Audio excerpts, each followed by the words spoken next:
여러분은 가장 좋아하는 성경 구절이 어떻게 되시나요? 혹은 오래 붙들고 있는 또 나의 말씀은 또 무엇인가요?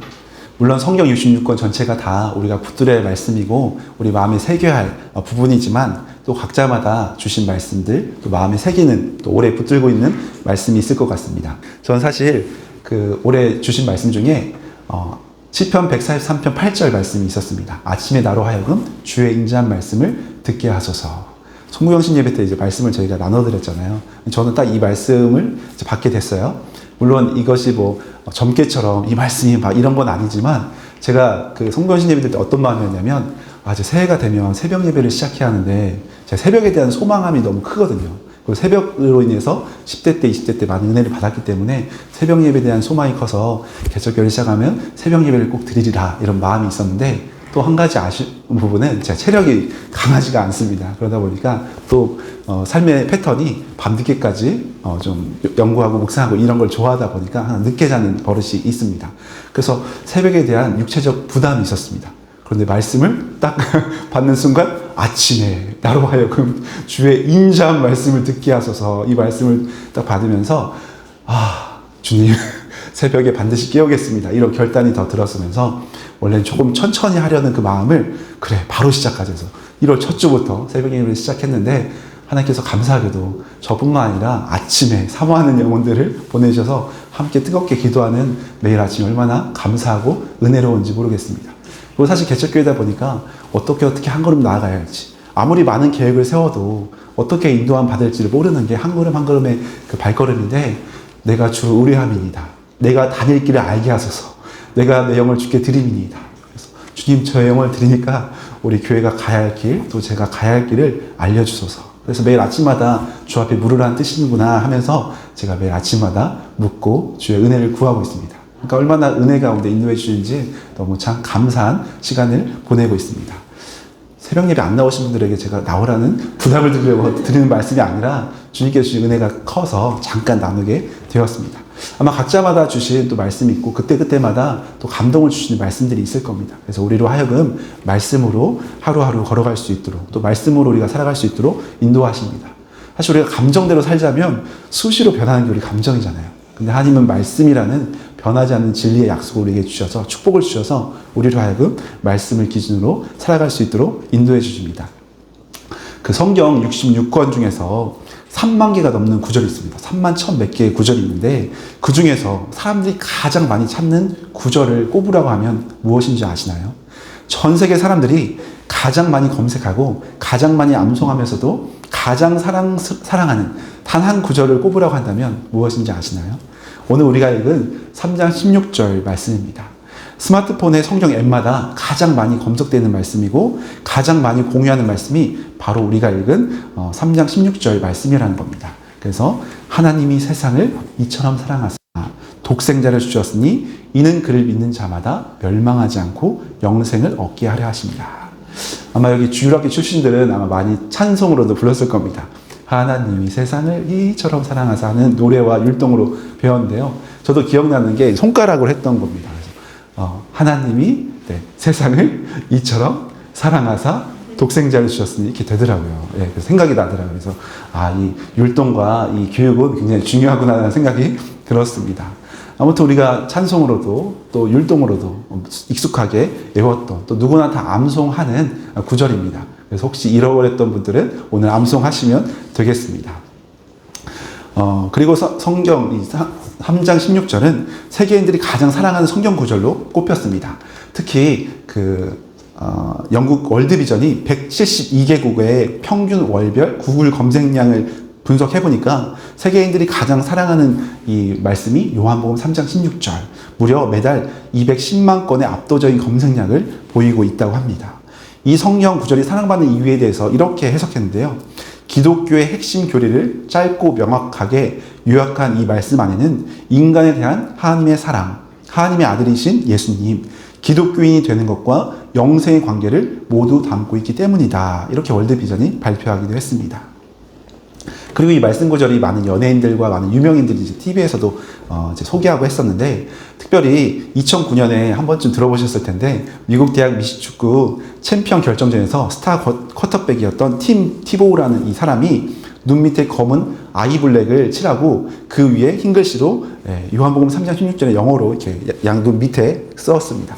그날 경기는 무려 1억 명이 넘게 신청했고 경기 구글에는 하룻밤 사이에 9,400만 건의 이 검색이 폭주했다고 합니다. 실로 엄청난 숫자잖아요. 이 유명한 사람뿐만 아니라 많은 분들이 이 말씀을 증거하기 위해서 간증도 하고 선포했던 그런 방영된 모습을 저희가 한 번쯤은 봤을 겁니다. 그런가 하면 종교개혁자 마틴 루터는 이 구절을 가리켜서 성경 66권의 핵심 내용이 담긴 복음서 속의 복음이다라는 말을 했습니다. 복음서 속의 복음이다라고 극찬했습니다. 또 66권의 방대한 내용이 이 한 구절에 다 들어가 있을 정도로 성경의 가장 중요한 말씀이라고 해서 작은 성경이라는 별명도 이 본문에는, 이 본절에는 붙어 있습니다. 이 정도로 오늘 본문은 유명한 말씀이고 성경의 대표적인 정말 손가락에 꼽히는 말씀이고 하나님의 사랑과 독생자 예수님의 놀라운 구원의 은혜를 잘 말씀해 주고 있는 부분입니다. 그래서 우리가 혹시 우리에게 누가 복음의 핵심이 무엇이냐고 기독교의 믿는 바가 무엇이냐고 묻는다면 그 한 구절을 다른 것이 생각이 안 난다면 요한복음 3장 16절 이 말씀을 전해 주어도 됩니다. 하나님이 세상을 이처럼 사랑하셔서 독생자를 주셨는데 이는 그를 믿는 자마다 멸망하지 않고 영생을 주려 하려 하심이다 라는 이 말씀을 전하는 것 자체가 복음의 핵심이고 진리라고 할 수 있습니다. 그래서 오늘 이 귀한 보석과 같은 위대한 말씀을 어떻게 우리가 함께 묵상하고 은혜를 나눌 수 있을까 제가 한 주간 기대하면서 오늘 말씀을 준비했습니다. 너무 유명한 말씀이다 보니까 이 귀한 원석을 어떻게 잘 전달해 드릴 수 있을까 하는 큰 거룩한 부담감과 함께 오늘 말씀을 준비했습니다. 그래서 혹시나 그럴 일은 없지만 따뜻한 이 상황 가운데 혹시나 피곤하시거나 혹시나 은혜가 안 되는 그 말씀의 상황들이 있다면 오늘 본문 말씀만 묵상하고 암송하고 가셔도 큰 은혜를 누릴 것이기 때문에 오늘 잘 오셨습니다. 그래서 은혜를 풍성히 누리셨으면 좋겠습니다.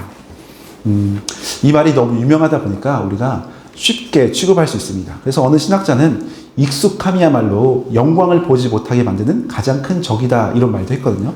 익숙하다 보니까 이 말씀이 새롭고 막 뜨겁고 은혜롭게 다가오기보다는 늘 겪었던 말씀인데 마치 우리 가족들 한 명 한 명이 너무 소중한데 매일 보다 보니까 약간 소중히 여기지 못하는 부분이 있잖아요.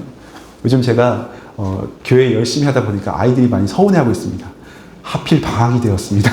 그래서 붙어있는 시간이 많은데 아이들은 저와 놀고 싶은 마음이 아주 크고 저는 성전에서 놀고 싶은 마음이 아주 크고 성전에서 여러 가지 예배 준비하는 마음이 너무 크고 그런 가운데 좀 미안한 마음이 있어요. 참 익숙하다 보면 우리가 좀 그 소중함을 좀 잃어버릴 때가 있는데 이 본문 말씀이 약간 그렇다는 거예요. 너무 익숙하다 보니까 우리가 더 깊이 마음 가운데 새기지 못한 부분이 있는데 오늘 새로운 마음으로 이 말씀을 마치 처음 접하는 그런 따뜻한 첫사랑의 마음으로 살펴보면서 순전한 은혜를 받았으면 좋겠습니다. 오늘 본문 말씀은 칠흑 같은 밤에 유대인의 지도자였던 당대 지성인이던 니고데모가 예수님을 찾아오는 이야기에서 시작되는 요한복음 3장의 본문 내용입니다. 그는 사회적으로 매우 성공했고 유대인들의 존경을 받는 인물이었습니다. 그렇지만 그 내면에는 누구에게 말할 수 없는 영혼의 깊은 갈증을 해결하지 못한 정말 겉으로는 성공했지만 내면에는 너무 목마름이 있던 그의 영혼이었습니다. 그래서 그에게 주님은 3장 초반부에 보면 하나님 나라에 들어가려면 거듭나야 한다. 거듭나야만 한다라는 말씀을 하셨습니다. 그것이 바로 요한복음 3장 초반부의 내용이고 그러면서 거듭나야 한다 말씀하시면서 오늘 본문인 요한복음 3장 16절의 말씀을 복음의 말씀을 선물처럼 주신 겁니다. 이렇게 해야 한다. 이렇게 믿어야 한다 하신 겁니다. 우리가 함께 오늘 말씀을 묵상하면서 하나님의 이 풍성한 사랑의 의미를 하나님이 우리를 너무나 사랑하신 그 사랑의 의미를 깊이 묵상하며 은혜와 회복의 시간이 되었으면 좋겠습니다. 첫 번째로 함께 묵상해 볼 부분은 사랑의 시작입니다. 사랑의 시작. 16절 상반절에 이렇게 나옵니다. 하나님이 세상을 이처럼 사랑하사. 하나님이 사랑하사. 사랑의 시작은 우리가 아니었습니다. 하나님이 사랑하사. 이렇게 본문이 시작됩니다. 우리가 하나님을 사랑한 것이 아니라 하나님이 먼저 우리를 찾아오셔서 사랑하셨습니다. 그런데 그 사랑의 대상이 누구라고 나옵니까? 오늘 본문에 하나님이 누구를? 세상을 이처럼 사랑하사. 우리는 흔히 하나님께서 이 세상을 사랑하셨다고 하면 아름다운 자연, 하나님이 창조하신 드넓은 자연, 깨끗한 자연, 또 정말 얼룩지지 않은 영혼들, 이렇게 선한 사람들, 이렇게 생각할 수가 있습니다. 하지만 성경이 기록한 헬라어 코스모스, 세상이라는 이 단어는 우리의 예상과는 정반대입니다.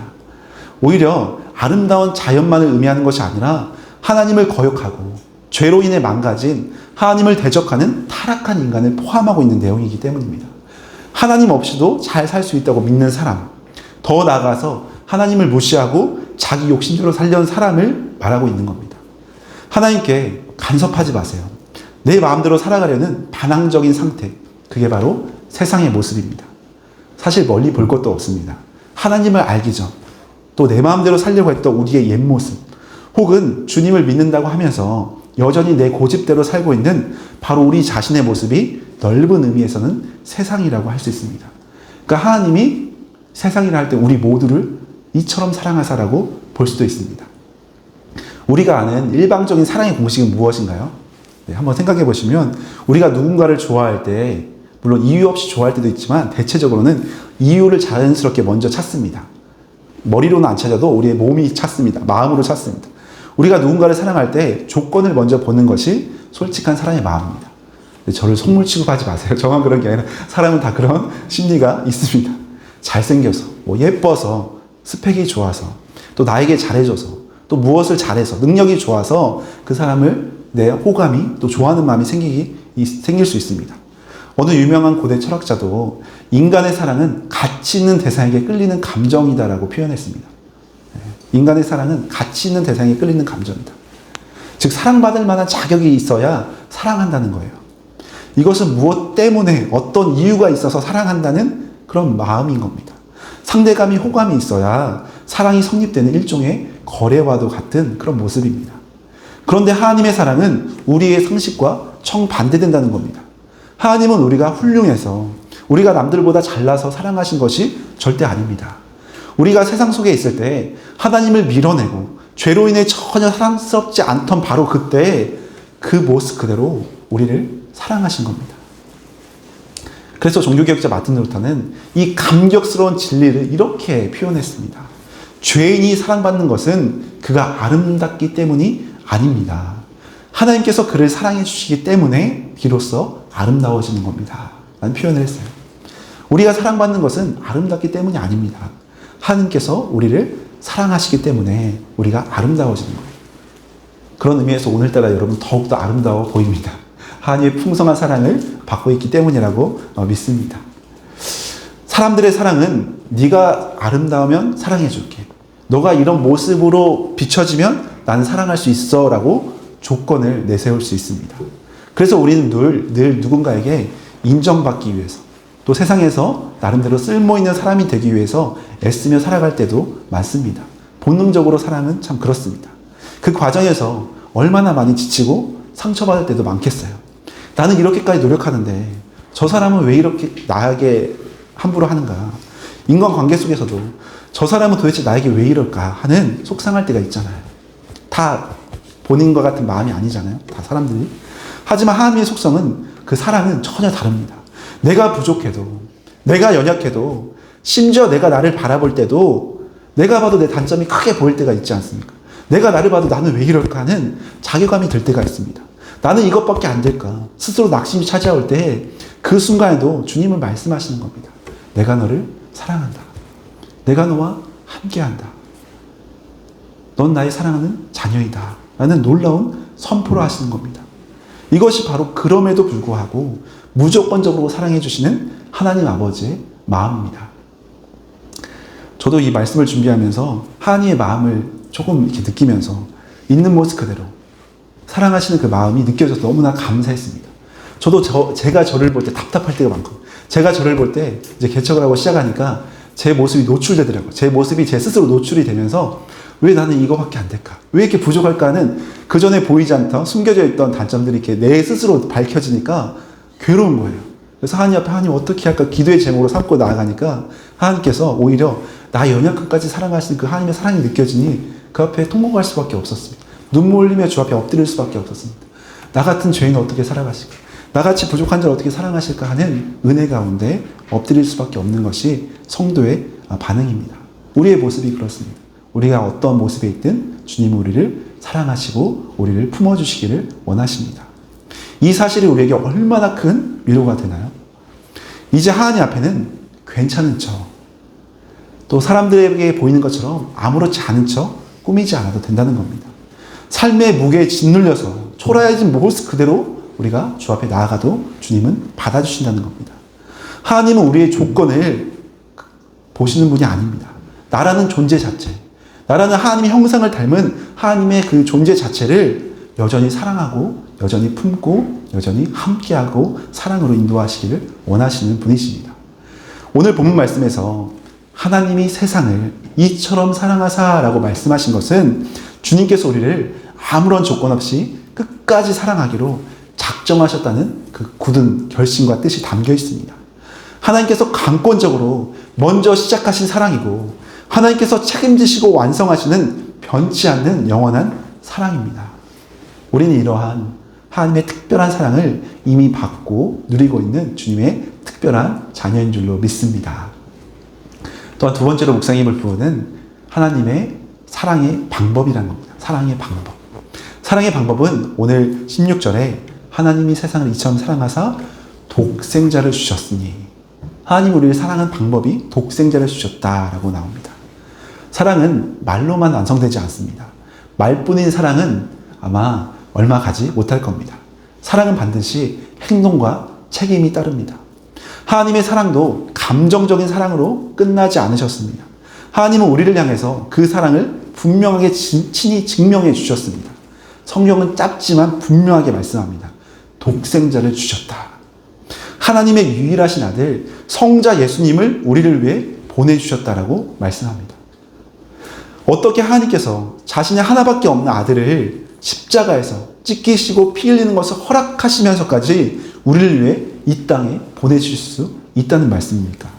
사랑하는 아들보다 어떻게 죄 많은 우리를 세상을 더 사랑할 수 있다는 말씀일까요?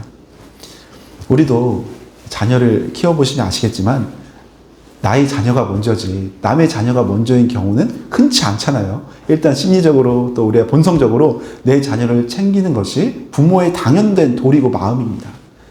그런데 다른 자녀를 살리겠다고 내 친자녀를 제물로 바치는 것이 일반적인 부모의 모습은 아니잖아요.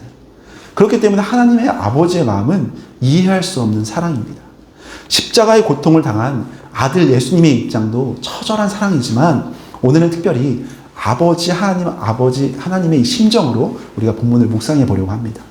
우리는 흔히 십자가를 생각할 때 예수님의 손과 발에 박힌 목과 육체적인 고통을 먼저 떠올리기 쉽습니다. 기독교 영화나 예수님과 관련된 영상을 보면 예수님의 고통에 집중합니다. 그만큼 자기 목숨을 아끼지 않으시고 우리를 구원하시기 위해서 대신 십자가에서 고통당하셨기 때문에 당연히 중요한 부분입니다.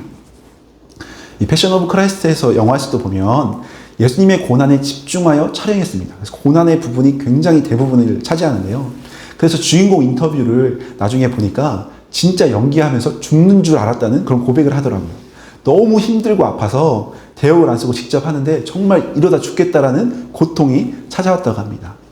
영화 연기자도 그렇게 죽을 만큼 고통스럽고 힘든 촬영이었는데 하물며 예수님은 실제 십자가 못 박히시면서 얼마나 큰 고통과 말할 수 없는 괴로움과 죽음의 잔인한 형벌을 정말 그 몸소 받으셔야 했겠습니까?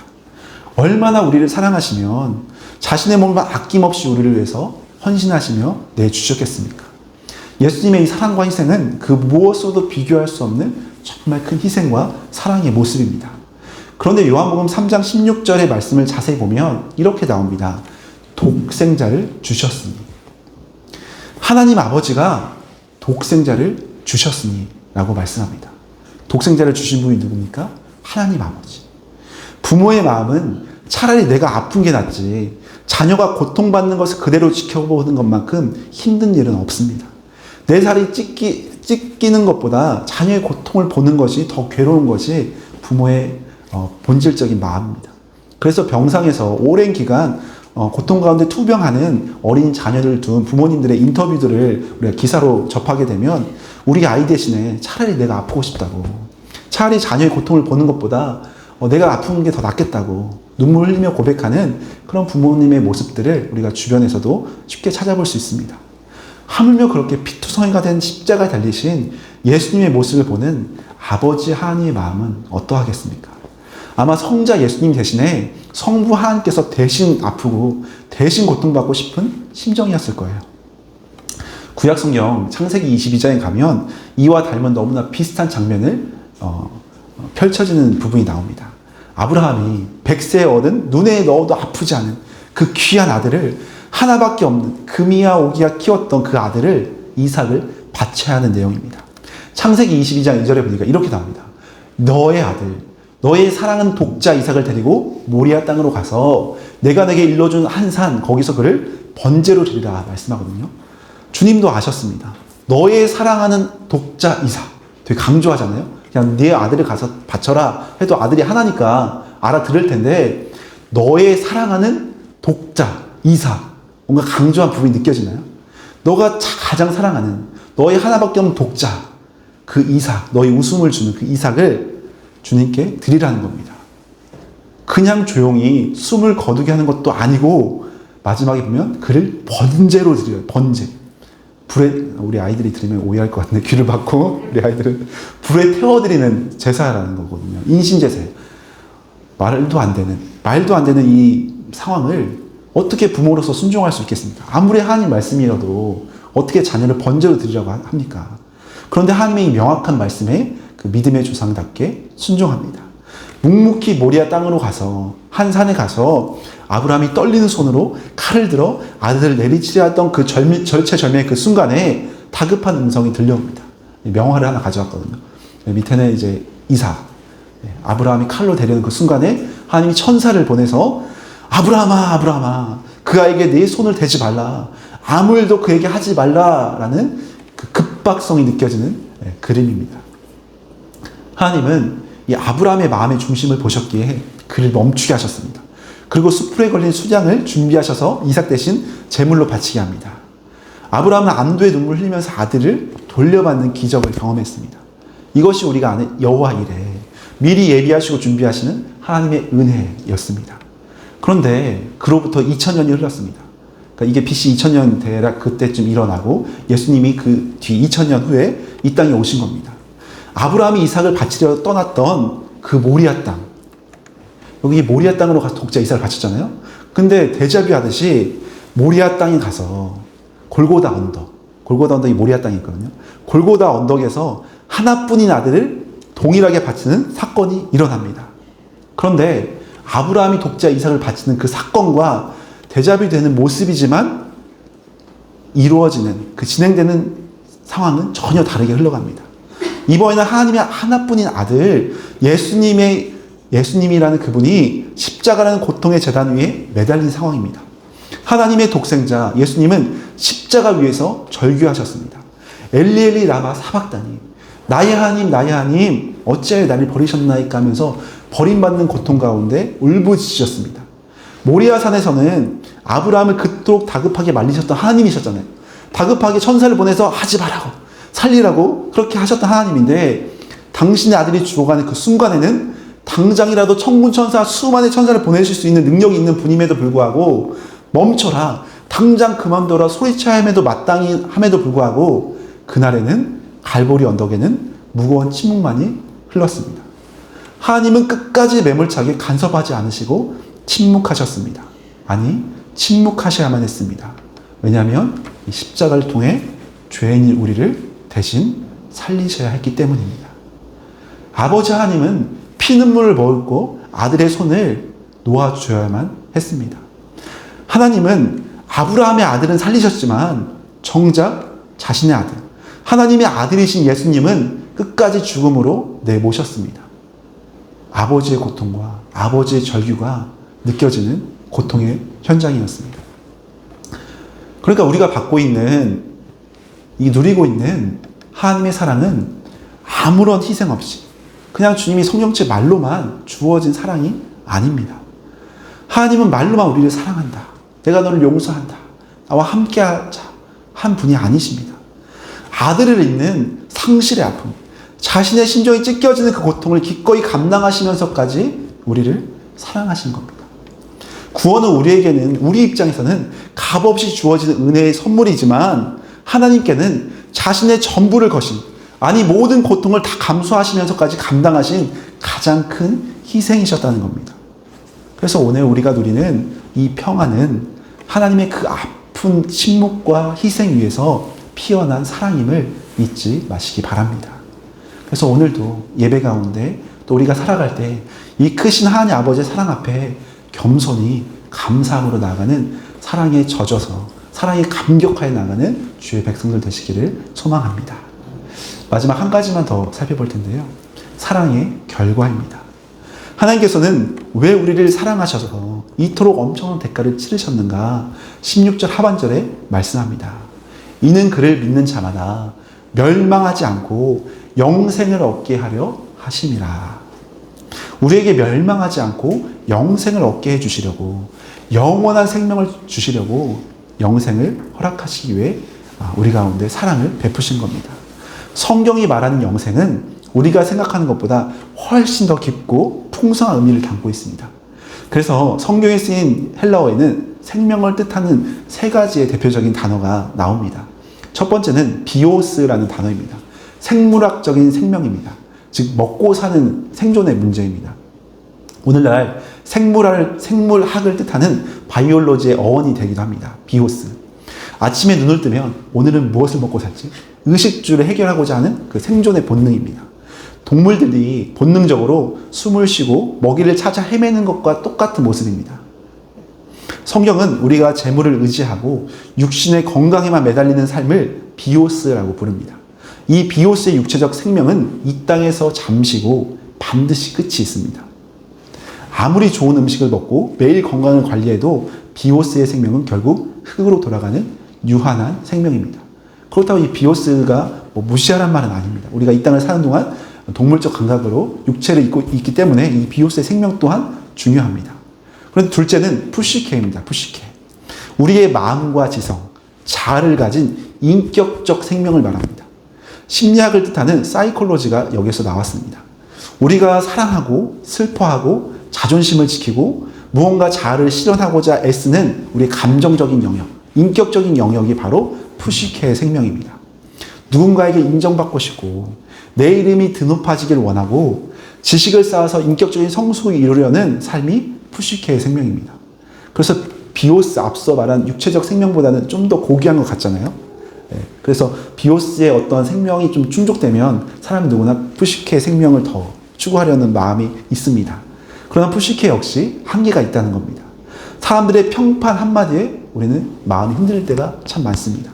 상황에 따라서 우리 감정이 요동칠 때가 참 많습니다.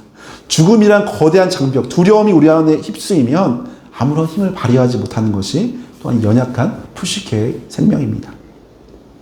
하지만 예수님은 우리에게 주러 오신 이 생명이 앞서 이 두 가지가 아닙니다. 그것은 바로 가장 중요한 조회라는 단어입니다. 조회. 조회는 하나님께 속한 신성한 생명, 즉 하나님의 생명을 의미합니다. 하나님의 생명. 인간은 비오스, 육체적 생명과 푸시케, 인격적 생명만으로는 만족할 수 없도록 창조되었습니다. 우리의 영혼 안에는 오직 하나님의 생명이 조회, 이 조회의 생명이 채워져야만 비로소 참된 평안을 누릴 수 있도록 창조되었습니다. 하나님이 우리를 창조하실 때 다른 동물과 다르게 하나님의 생기를 하나님의 형상대로 창조하셨잖아요.